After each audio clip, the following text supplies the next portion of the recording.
Welcome back to the channel. A crazy couple of days it's been, as I already had a video made to talk about a potential landing spot for Damian Lillard and how I thought that he was going to go to the Toronto Raptors. It seemed like a deal was in place as a four-team trade for him to go to the Raptors. However, it fell through last minute. The Milwaukee Bucks ultimately ended up landing with Damian Lillard, and let's talk a little bit about how that makes them for the future.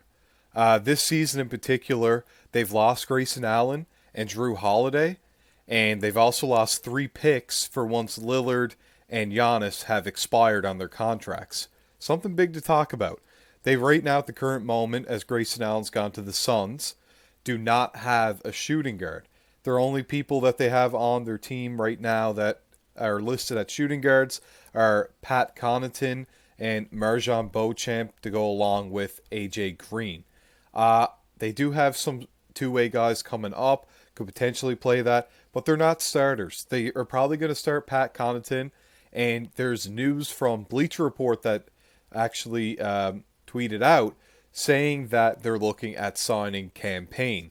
Campaign would be a great backup point guard for them. However, if you're getting Damian Lillard, I think the main thing they should be looking at is getting a shooting guard next to him that could excel. I could see AJ Green having a bit of a jump this season where was such a good shooter and is such a good shooter and really overperformed, in my opinion, last season in that particular area. A lot of things for him to change as far as his defense, athleticism isn't a great strong suit for him, so he's going to have to find some ways to be involved in the offense without having to be super athletic and the same way defensively and work within a team so he can stay on the court for a prolonged time.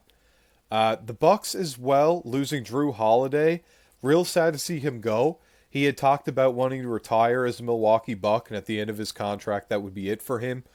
He was drafted in 2009, but is only 33 years old this season. So it could be a big pickup for the Portland Trailblazers, which he landed to ultimately, but it doesn't seem like he's going to stay there, and it looks like he's going to be flipped again. The Bucks, what it seems like right now with Lillard and Giannis, you've got some great things going there. Middleton, if he could stay healthy, is a great piece, and Brook Lopez is a great defender. It's a solid team for right now, and even though they do have a big gaping hole at shooting guard, I think they'd still be able to get things done. I just would question over the course of the season how everybody's going to stay healthy and how it's all going to mesh right off the bat. Their defense obviously gets worse with Drew Holiday leaving, where he was a very, very large part in the backcourt of doing that. And Grayson Allen also put up some solid minutes for them at shooting guard, which they're going to miss tremendously. That is a great pickup for the Suns, but the Suns also in this deal are getting Keon Johnson, Nasir Little, and Yusuf Nurkic. Nurkic, not really liking, in my opinion. He isn't a very good pick and roll defender. He can guard low posts if guys are posting up. Not a lot of guys post up anymore, and he's not one known to get out to shooters in pick and pop situations. He is a solid scorer, but is he an upgrade over DeAndre Ayton? I'm going to say no. He shot the ball solid from three last season at about 36%, around 2 attempts a game. Not a huge sample size, hasn't really done a whole lot of that in the past. And that's really what you were looking to upgrade from Ayton, as a guy that can maybe block some more shots, play a little bit more defense, and shoot the ball a little bit more regularly.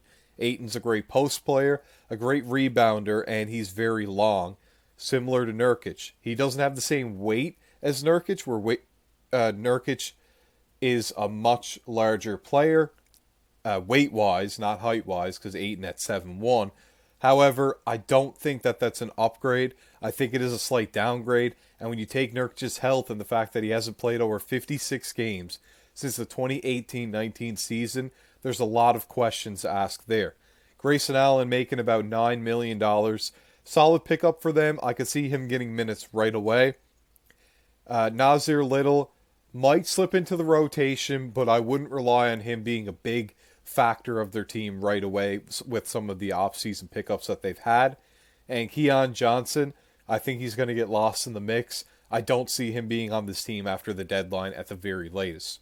The Suns also are $23 million over the luxury cap, not the salary cap, the luxury cap. So they're looking at paying about $56 million of luxury cap this season. The tax is really, really high, but it seems as if they don't really care about money. It's not an issue, and they just want to win a championship by all means necessary. Next, we do have the Portland Trail Blazers. I briefly talked about them getting Drew Holiday, who seems like he's going to be flipped. But say if he doesn't, I do see them being a potential play-in team. They do have Drew Holiday, Anthony Simons. I'm not really sure who they'd run at the 3. Maybe Shaden Sharp or Matisse Thybulle. And then you also have Jeremy Grant, who just signed a big deal there. And they picked up DeAndre Ayton. It's not a terrible team. I think getting Ayton ultimately in return for Lillard is a great haul. Because even if Drew is flipped for not very much, you do have a younger player in Ayton, where Lillard doesn't want to stay with your team in Portland, and he's also aging, and you're not a contender right now. That's a great move for Portland. I think they're the winner in this deal overall. So we'll have to see how things happen throughout the season, and we'll see where everybody is. The Suns, I don't know if this makes them any better. I think this actually makes them a bit worse up front at center, and maybe a bit better at shooting guard. So we'll see how that balances things out. I don't expect Nurkic to be playing a lot of time, as they have been really careful with his minutes where he can't seem to stay on the court. And if he isn't able to stay on the court at all, you really have to have a backup plan there. And they might have to run a lot of small ball lineups just to make up for those minutes that he's not able to play even when he is there. Hopefully he is healthy. He's only 29 years old. You could see things happen there. I wouldn't rely on it too much. I'd say they might get better by maybe a couple of wins, or they might stay about the same, but I wouldn't expect too much there. The Bucks, I think that their record is going to get a little bit worse for the regular season, but they might be a better playoff team.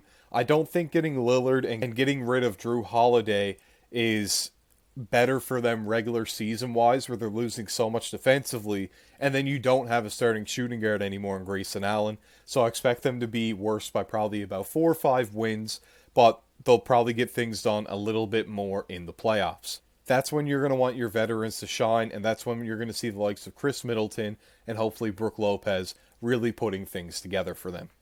The Trailblazers that I mentioned, if they do keep Drew Holiday, could be a potential sneaky play-in team, but if they lose them, they're going to be a bottom 6 team in the NBA, and they're off to a great rebuild. We'll see what they can flip there, and who knows, maybe they'll be a high pick in this year's NBA draft, and a few drafts in the future, and they could have a really solid rebuild just around the corner.